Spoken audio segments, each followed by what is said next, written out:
I want to go back now and just start from, a little bit earlier on in your life and in your experience. One thing we see, and especially that we talk about and that we like to dismantle when it comes to this specific podcast, is just this fear that people have of making money. And a lot of times in different communities, a lot of times in our community, especially in the church environment, there's this kind of thought process that money is actually the root of all evil, not the love of money, right? And so I just want to ask you, what was your relationship with money growing up? What did you see in your family environment or in your church environment, and how did that affect your how you dealt with money early on in life?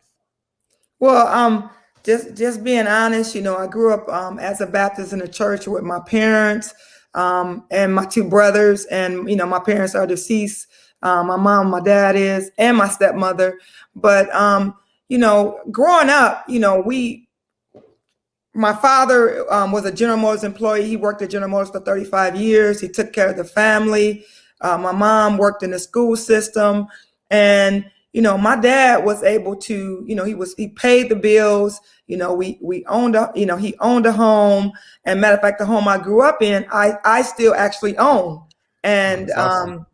and so, my dad knew about money. My dad knew about directing money where it needed to go. But, I kind of stayed in the streets. When I say in the streets, I mean is, I had my friends and I hung out with my friends. And, my dad tried to teach me the fundamentals of money, right? He did teach me, okay, Regina, I did have I had my savings account. I think I was like 13, 14 years old, then it was like, okay, Regina, you're going to put your allowance in, you're going to do this. So he was directing me on what I needed to do. But the kids, I did not do it. I listened, but when I got to be at that 18 and I graduated from high school, because, I played basketball, but graduating from high school and then being able to get a 4-year scholarship to go to college to play basketball, I really didn't, I kind of I was growing up, but I really didn't listen to my dad when it came like, okay, you need to direct your money. You need to tell your money where it needs to go. And when I didn't do that, when I went to college, I got those credit cards and I used them and I didn't pay them. At one time I thought, where's that money tree in the backyard? Dad, you got this money. Where's that money tree? Right. So I grew up as a Baptist. My dad taught me and my mom taught me where to put my money, but I did not listen.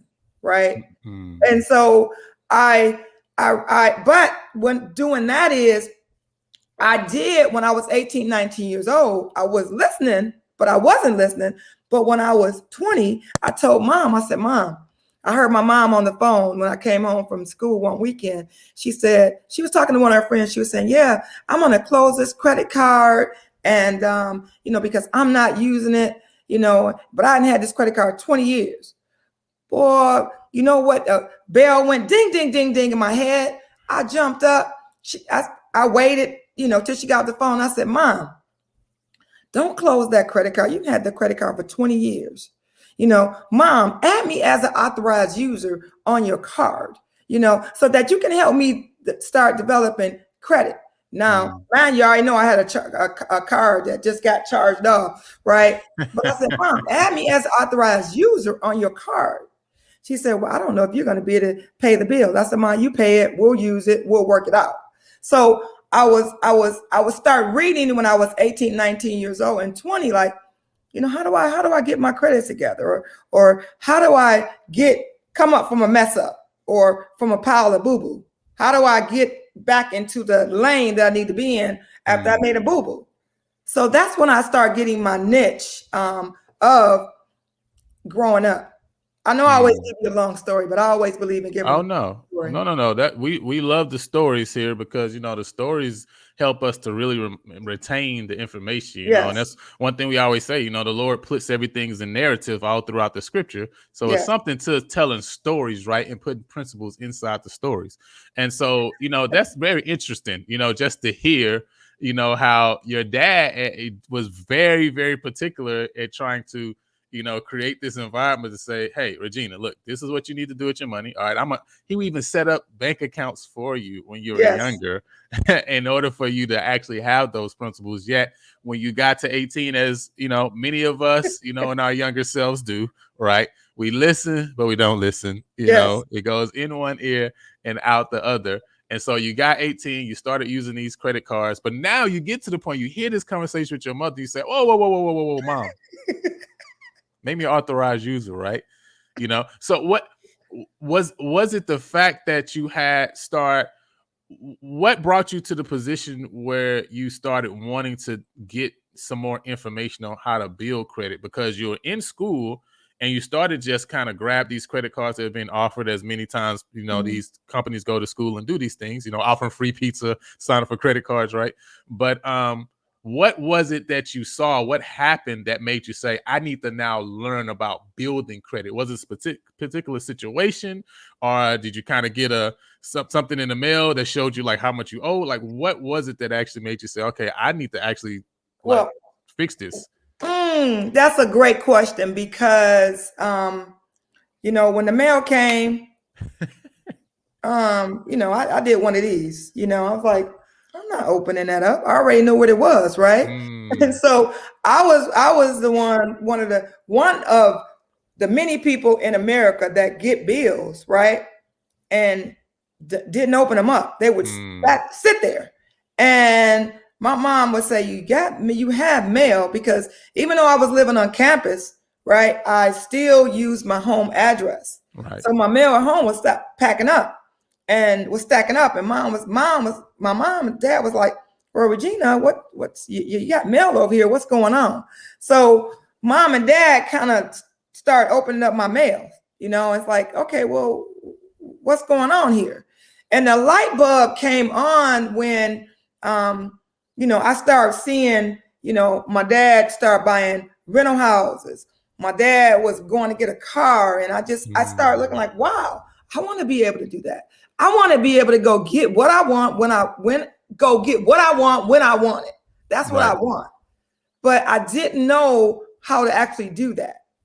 So I started talking to my dad, just doing a little bit of reading on the internet. Internet wasn't huge then, but I was doing a little bit on the internet, and then I was getting books. I was going to the bookstore, and I wasn't necessarily back then like paying attention like the different authors and different title of books back then, but I just started doing a little bit of reading, because I was one of those people, right?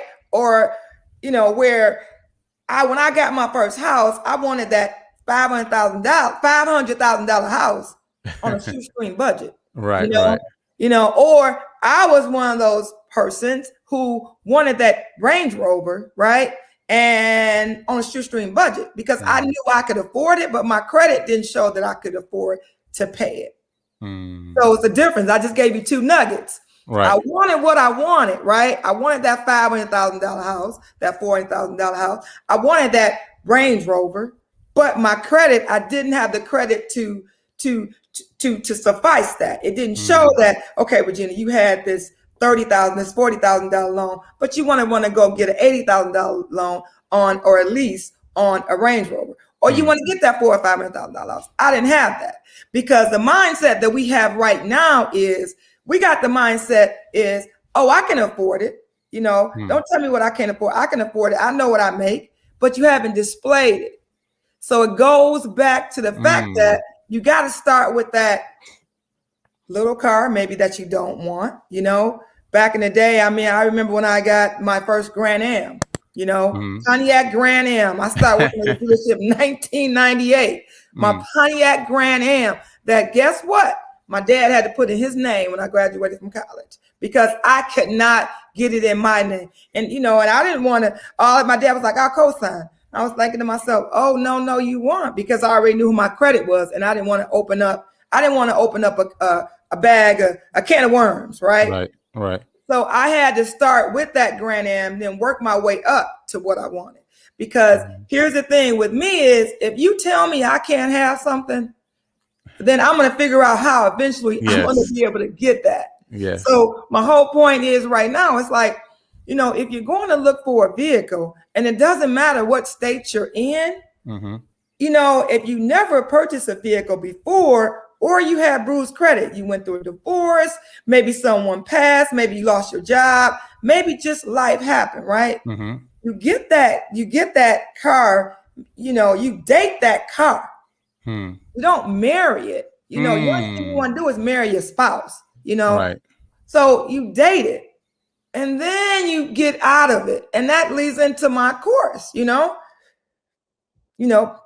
So doing that is you just with the house, you Mm-hmm. know. Eventually I did get that $450,000-$500,000 house, right? And Mm-hmm. then after I got that, guess what? Guess what? What? It was nothing. It was like, okay, I got it. No big deal. It didn't matter, you know, Mm. because it's like when you buy a new car. 2 months later or 30 days later, after you make your first payment, the new smell is gone. New smell's gone.